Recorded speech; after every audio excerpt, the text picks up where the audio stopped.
ऐसा लग रहा है हमको कि बीजेपी जानबूझकर एनसीपी को आगे करके ध्यान भटकाने की कोशिश कर रही है।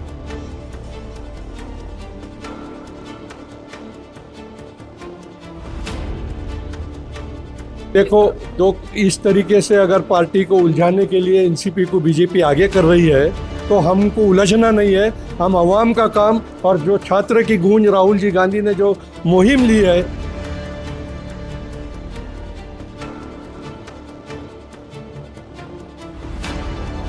नहीं छोड़ेंगे और इसको अहिंसा के नज़र से ही देखेंगे।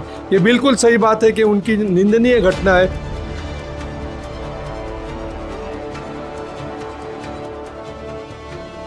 हुदा English medium school and junior college में साल 2026-27 के लिए एडमिशन स्टार्ट हो गए हैं। यहाँ बेहतर एजुकेशन के साथ साथ sports activity, smart classroom, cultural activity और बेहतर इंफ्रास्ट्रक्चर मौजूद है। यहाँ क्वालिफाइड और एक्सपीरियंस टीचर है जो कमजोर बच्चों का खास ख्याल रखते हैं। पिछले 15 सालों में हुदा स्कूल से काफी होनहार बच्चे पास आउट होकर समाज में अपना मुकाम हासिल किए हैं। हुदा स्कूल की सेकंड ब्रांच वंजारपट्टी नाका और थर्ड ब्रांच नारपोली में स्टार्ट हो गई है। Huda English medium school and junior college of arts, science and commerce. NCP वाले आपके ऑफिस में घुस गए कांग्रेस के ढूंढी के शहर के ऑफिस में, लेकिन उसके बाद भी आप अध्यक्ष होकर एक भी स्टेशन नहीं गए। बिल्कुल, ये जो घटना हुई है निंदनीय घटना है और एनसीपी के जो अध्यक्ष है प्रवीण पाटिल, इन्होंने जो गुंडागर्दी की है कांग्रेस ऑफिस में, जिसको कभी इस शहर में ऐसा एक्सपेक्टेशन कभी कोई दूसरी पार्टी ने दूसरी पार्टी के ऑफिस में घुसकर इस तरीके की गुंडागर्दी नहीं की है। लेकिन हमारे को उसी वक्त ये मैसेज आया था श्रीनिवास बिक्कर साहब का। उन्होंने ये बताए थे कि हर्षवर्धन दादा जो हमारे प्रदेश अध्यक्ष है, उन्होंने ये कहा है कि ये गुंडागर्दी एनसीपी की, इसके पीछे पुलिस और बीजेपी का पूरा सपोर्ट है इनको, लेकिन हम हमारा गांधीवादी और गांधीज़म का मार्ग नहीं छोड़ेंगे और इसको अहिंसा के नज़र से ही देखेंगे। ये बिल्कुल सही बात है कि उनकी निंदनीय घटना है, लेकिन आज देश में जो छात्र की गूंज और जो दूसरा बीजेपी के खिलाफ एक मूवमेंट खड़ा हो रहा है, ये जरूर ऐसा लग रहा है हमको कि बीजेपी जानबूझकर एनसीपी को आगे करके ध्यान भटकाने की कोशिश कर रही है। उस ध्यान भटकाने नहीं भटकना चाहिए, इसलिए हमने इसको गांधीवादी तरीके से लिए और हर तरीके से अभी जो भी मोमेंट, जो भी ऐसा मामला आएगा उसको हम गांधीवादी तरीके से और सेकुलरिज्म से फेस करेंगे। अध्यक्ष, आपने कोई एक्शन क्यों नहीं लिया? बिल्कुल सही बात है, इन्होंने गांधी भवन में भी गए, ये तिलक भवन में भी गए, प्रदेश ने भी अभी हमारे ऐसा कोई पुलिस कंप्लेंट नहीं किया। उसी को देखते हुए हमने ये फॉलो किया है।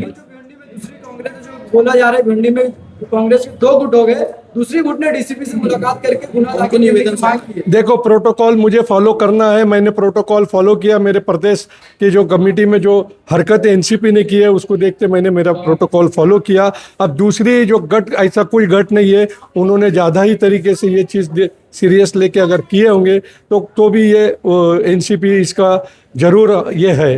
देखा जाए तो भिवंडी के अंदर कांग्रेस के 28 नगर सेवक है और 30 नगर सेवक है और वहीं पे एनसीपी का एक भी नगर सेवक नहीं। तो कहीं ना कहीं कांग्रेस पार्टी जो है काफी मजबूत है।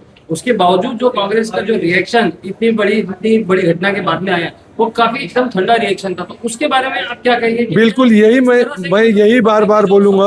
जो पब्लिक ने भरोसा दिलाया है कांग्रेस पार्टी के ऊपर, तो वो भरोसे के लायक नहीं है। देखो, तो इस तरीके से अगर पार्टी को उलझाने के लिए एनसीपी को बीजेपी आगे कर रही है तो हमको उलझना नहीं है। हम आवाम का काम और जो छात्र की गूंज राहुल जी गांधी ने जो मुहिम ली है उसको सपोर्ट करने के लिए बीजेपी के मुद्दे को हम साइड लाइन होने नहीं देंगे। और रही एनसीपी की बात, हर जगह हम एनसीपी की हरकत को निंदनीय करते हैं और हर जगह तरीके से गांधीइज्म से हम उनको जवाब जरूर देंगे। एनसीपी का आरोप किया, लेकिन मित्र महाराष्ट्र के अध्यक्ष है कांग्रेस पार्टी को, उन्होंने सुनीत्रा पवार को म्यूट डॉल कहा, उसके बाद उन्होंने एक्शन लिया है। उसमें बीजेपी का रोल कहाँ से आ गया? देखिए, जो पिछले साल ये जो घटना हुई है अजीत दादा पवार की, जो एक्सीडेंट हुआ है, तो कांग्रेस पार्टी ने ही नहीं, अजीत पवार या पवार कुटुंब के, पवार फैमिली के रोहित पवार ने और ये जो अमोल मिटकरी जो अभी इस टाइम में बोल रहे थे, उन्होंने खुद ने ये आवाज़ उठाए कि इसकी इंक्वायरी होनी चाहिए, ये कोई घटना है या ये किसी ने साजिश करके ये की है। फिर उसी के तरीके से आज अजीत दादा पवार जो हमारे फाइनेंस मिनिस्टर थे, उनके फाइनेंस मिनिस्टर में रहते हुए जो बहुजनों को न्याय मिल रहा था, जो स्कीमें मिल रही थी, जो फंड मिल रहा था, आज वो फाइनेंस डिपार्टमेंट बीजेपी के हाथ में जाने से कई स्कीमें हमारी बंद हुई। उसका एहसास करके कांग्रेस पार्टी ने कहा कि फिर से ये सुनीत्रा पवार मैडम को ये वित्तीय खाता मिले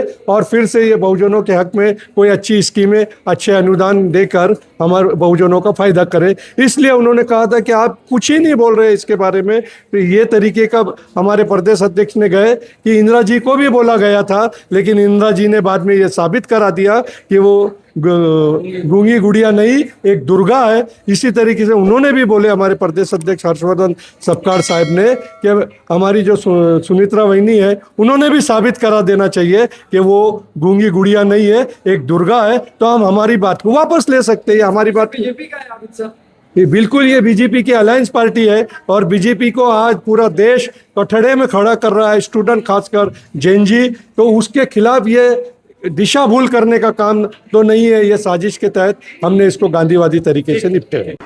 हर छोटी बड़ी खबर के लिए द वॉइस न्यूज़ को सब्सक्राइब करें और रेगुलर अपडेट्स के लिए हमारे सोशल मीडिया पेजेस को फॉलो करें।